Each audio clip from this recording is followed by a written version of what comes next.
money we are sharing, if it is. First, let's deal with the idea of going to have a Thanksgiving service. Because you have a minister of the Federal Capital Territory who has done, some projects, who has spent about 11 days launching projects, and the president attended it. And then he goes to church. And he goes to church to go and masturbate, to engage in a process of self-adulation.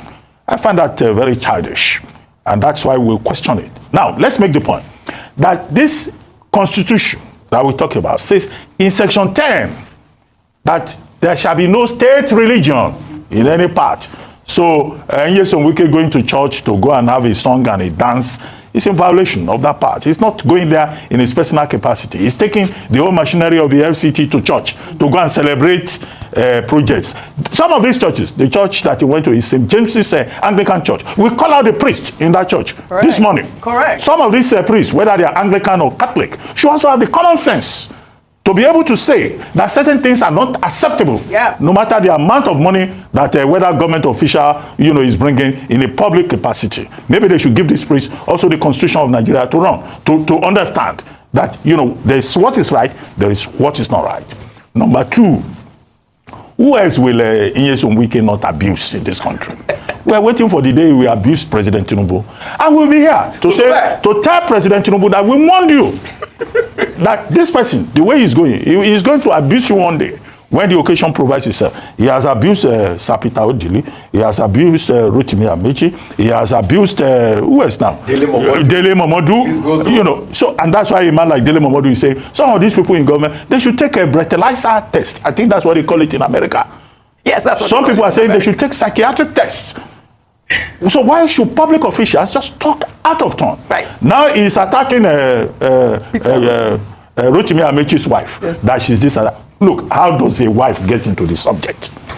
And he's going about saying his father was a director of major companies. Who cares? Whether his father was a mechanic or a vulcanizer, that's not what we're talking about. Right. He has a job as minister of the Federal Capital Territory. Can all of these people just focus on that? My wife is richer than your wife. My father is richer than your father. This is why I said this morning that there should be IQ tests for the people that we send into government. If you don't have basic intelligence, don't just go near power and don't disturb properly educated people with my wife is better than your wife, my father is better than your wife, I'm riding a Rolls Royce, I have money, I bought it with my money. Is that the kind of level of sophistication or intelligence or integrity that Nigerians should be confronted with? We have to say it. Yes. I end by saying that President Tinubu should beware. He should pay more attention to the character of the people that he puts in a very important position. I don't want to hear about your wife. I don't care. I don't care whether your wife is an industrialist or your wife is this and that. I don't want to know whether your father is a millionaire or a billionaire. All right. I want to assess you on the basis of the assignment that you have been given. Right. Can these people grow up? How can we put children in important positions? Dr. Abati on fire. Sorry, Rufai, go ahead. Quickly. Okay, I will not be quick. You have to be because we have other stories. Oh yeah, okay. Time here. Okay. Yes. Where should I start from first? The church. Is it the desecration of the church? Yes. I'm not surprised. I'm not surprised that the church is now being desecrated. Fela sang one song. You can dance with me this morning. All right. Bishop na miliki, Pope na enjoyment, Imam na balado. Bishop na miliki, Pope na enjoyment, Imam na balado. Bishop, do you enjoy? Rufy. Somebody say parara. Rufai, go ahead. So quickly. Fela sang that song long ago. So I'm not surprised that the altar of God is being desecrated. I'm not surprised. I'm a man of faith. My faith is a cornerstone of my life. And when I see the altar of God being turned into a political rally ground, I know as a man of faith and the spirit that that's not the discernment of the kind of anointing I want. That's the political anointing that came on him while he was there on the pulpits. And it is sad, the aberration that is happening in our house of God. Secondly, Oji, the question asked is indicative of the state where Nigeria is today. 2 politicians were asked, how did you make your money? That's what the question, though. They couldn't give a coherent answer. They couldn't plot a timeline. And then Amechi said that. I mean, with that, a lot of people, I've been seeing a lot of messages about people that went to school with these people that have been debunking all the things they have said. Okay. They couldn't plot an empirical timeline of what they were before getting into power. they couldn't say in the interest of accountability, they should release their code of conduct filings before they got into power and out of power. It was a question that threw them off balance, and they muffled it because it speaks volumes of the accountability sector in the country. And that's why I dare them to release the kind of wealth they have before they got into politics and power. Secondly, President Tinubu, like Minister Wike said, please release that forensic report. This is it, yes. Because we need a country where there's accountability. Without accountability, you cannot thrive. All right. So I beg you, release that forensic report. I know because of time, I wouldn't talk about it. Yes. I'll rest it here. We rest your case. Very good. We're waiting. Open the report.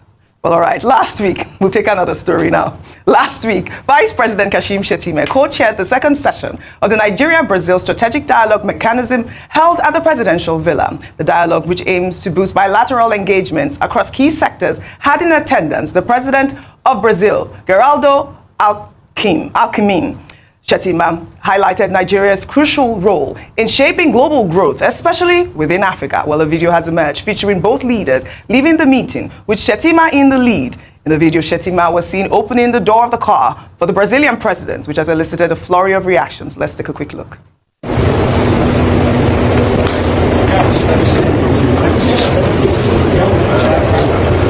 Thank you. Congratulations.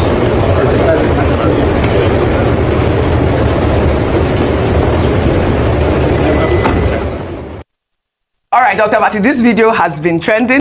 I mean, for me, I was saying that, I don't know if it's any sort of breach of protocol. I think it's some sort of diplomatic, courtesy. That's how I saw it. Your thoughts quickly. You are absolutely correct. Hey. As Professor Akinterewa would say, you cannot be more correct.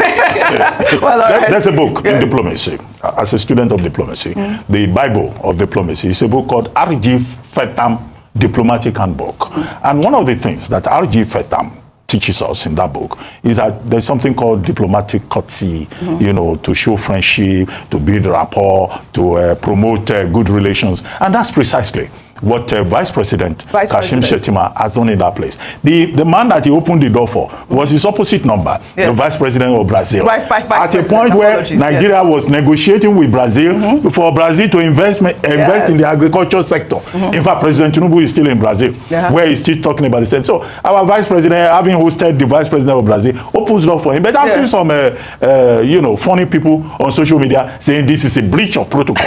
People should not comment on what they do not know. They don't know, right? I think that what the Vice President did is quite appropriate, and it's a gesture of friendship, civility, decency, and good diplomatic relations. Thank you, Dr. Abati. Well said. Shall we head over to Kaduna State now, highlighting the Nigerian Army's commemoration of its 162nd anniversary, which took place on Sunday, July 6th. The 2025 Nigerian Army Day event, themed Developing the Soldier First concept, imperative for Nigerian Army's transformation drive, showcases strategic shift towards prioritizing the welfare, capability, and combat readiness of its personnel. The celebration featured a grand parade and equipment displays serving as a tribute to the dedication and sacrifices of Army personnel, both fallen and serving. Vice President Kashim Shettima, representing President Bola Ahmed Tinubu, led a high-profile delegation that included Kaduna State Governor Uba Sani and the Chief of Army Staff, Lieutenant General Olufemi Oluyede. Oluyede underscored the Army's evolution over a century and a half, emphasizing that despite significant advancements